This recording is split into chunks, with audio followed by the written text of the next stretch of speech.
नमस्कार मंडळी, स्वागत आहे तुमचं आपल्या ग्रे किचनमध्ये।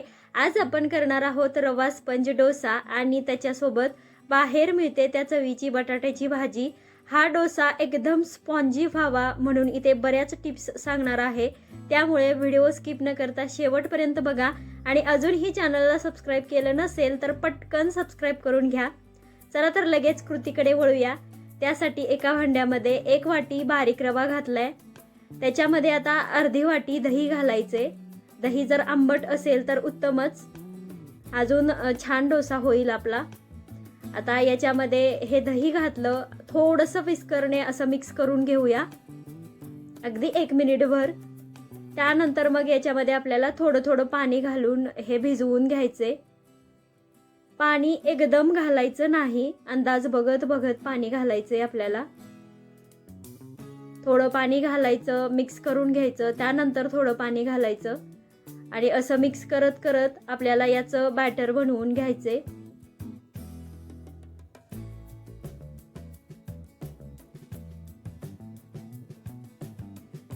हा रवा आहे ना भरपूर पाणी पितो, त्याच्यामुळे थोडंसं जास्तीचंच पाणी लागतं आपल्याला हे बॅटर बनवण्यासाठी। तर मी ग्लासभर पाणी घेतलेलं होतं, त्याच्यातलं पाऊण ग्लास पाणी मी याच्यात वापरले आणि हे बॅटर बनवले। आता याच्यावरती एक प्लेट ठेवायची आणि हे झाकून ठेवायचे आपल्याला साधारण अर्ध्या तासासाठी। तोपर्यंत आपण बटाट्याची भाजी बनवूया। त्याच्यासाठी मध्यम आकाराचे 2-3 बटाटे असे शिजवून त्याची सालं काढून हाताने चुरून घेतलेत। 2 मध्यम कांदे उभे पातळ चिरून घेतलेत। 3-4 हिरव्या मिरच्याही चिरून घेतलेल्या आहेत। थोडासा कढीपत्ता घेतलाय, कोथिंबीर आहे चिरून घेतलेली थोडीशी, आणि आलं लसणाची पेस्ट घेतली 1 छोटा चमचा। आता लगेच भाजी करूया। त्याच्यासाठी कढईमध्ये तेल घातले, मी अर्धी पळी तेल घातले। आज आपण थोडं कमीच तेल वापरणार आहोत। तेल गरम झालं का याच्यात पाव चमचा मोहरी घातली। मोहरी छान तडतडली, त्यानंतर जिरे घातले। मोहरी मस्त तडतडू द्यायची बरं का, त्याच्यामुळे या बटाट्याच्या भाजीला खूप छान असा स्वाद येतो। अगदी थोडासा हिंग घातला आणि आता या मिरच्या घालायच्या आणि थोडं परतून घ्यायचे।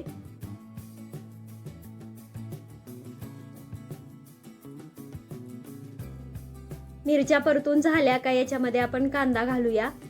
मी असा उभा चिरून घेतलाय, तुम्ही नेहमीप्रमाणे बारीक चिरून घेतला तरीही चालणार आहे, पण बाहेर जी भाजी असते ना बटाट्याची पिवळी, त्याच्यामध्ये असा उभा चिरलेला कांदा वापरतात, म्हणून मीही तसाच वापरलाय।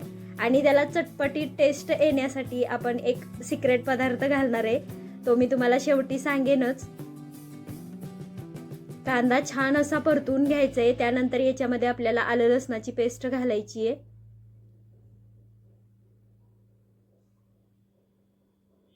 आणि ही आलं लसणाची पेस्ट घातलेली कोथिंबीर हे सगळं आपल्याला छान परतून घ्यायचं। हे भाजायला काही जास्तीचा वेळ लागत नाही, मिनिटभरामध्ये हे भाजून तयार होतं।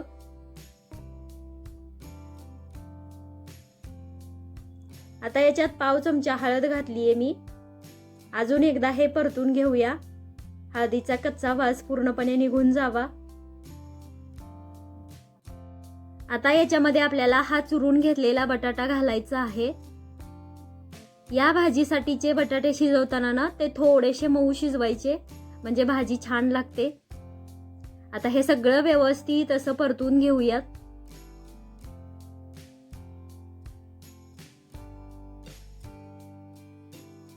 याच्यामध्ये साधारण एक 2-3 चमचे मी पाणी घालते, म्हणजे आपली भाजी खाली लागणार नाही। आणि परत हे परतून घेऊया।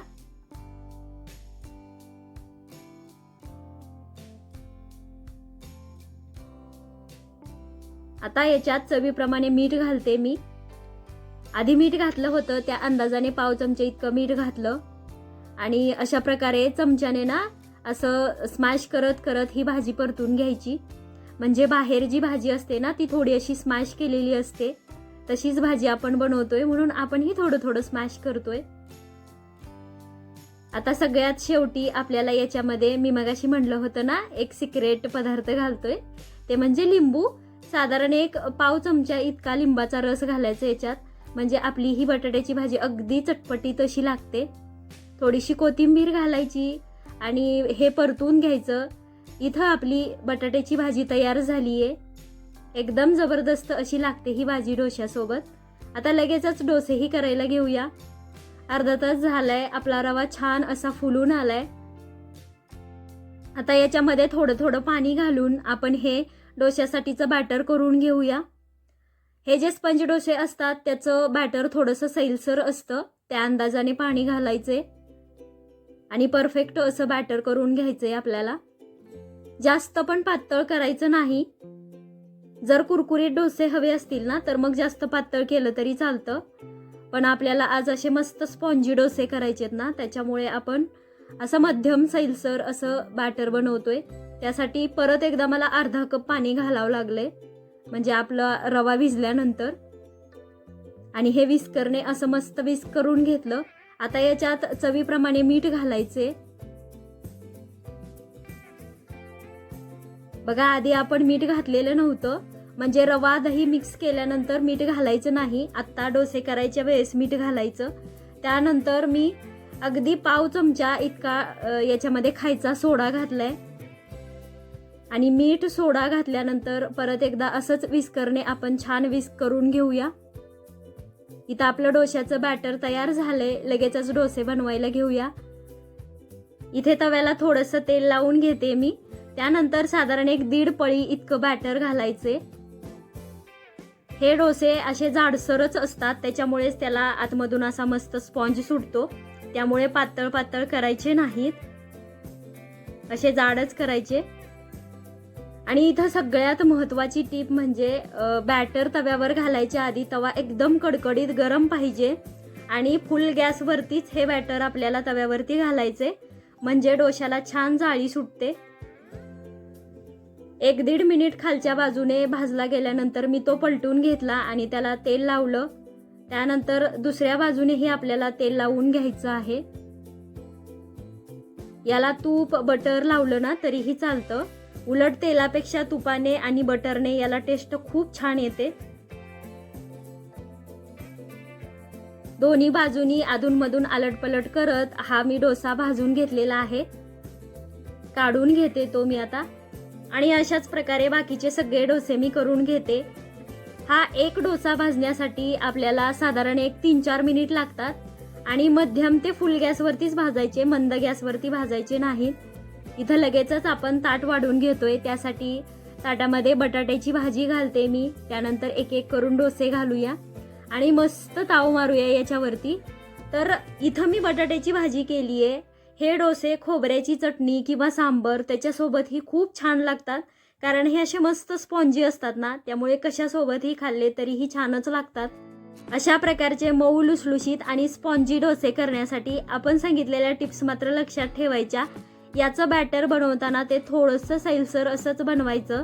तव्यावरती ज्यावेळेस आपण बॅटर घालतो त्याआधीच तवा एकदम कडकडीत असा गरम पाहिजे आणि ज्यावेळेस आपण डोसा बनवणार आहे ना त्यावेळेस तो फुल गॅसवरतीच बनवायचा आणि मग मध्यम गॅस करून तो आपल्याला शेकून घ्यायचा आहे, म्हणजे असा परफेक्ट स्पॉन्जी डोसा तयार होतो. डाळ तांदळाचा डोसा करायचा म्हणलं का ते भिजवायला घालायचं, फर्मेंट करायचं, खूप सारा वेळ जातो. त्यामुळे कधी अचानकच डोसे खायची इच्छा झाली किंवा मुलांच्या डब्यामध्ये सकाळी सकाळी घाईमध्ये काहीतरी असं वेगळं द्यायचं असेल तर अशा प्रकारचे झटपट होणारे आणि साधे सोपे डोसे करून बघा आणि कसे झाले हे मला कमेंट करून नक्कीच सांगा. आजचा हा व्हिडिओ तुम्हाला आवडला असेल तर एक लाईक करा, त्याला पुढे शेअर करा. भेटू एका नवीन व्हिडिओ सोबत. तोपर्यंत धन्यवाद.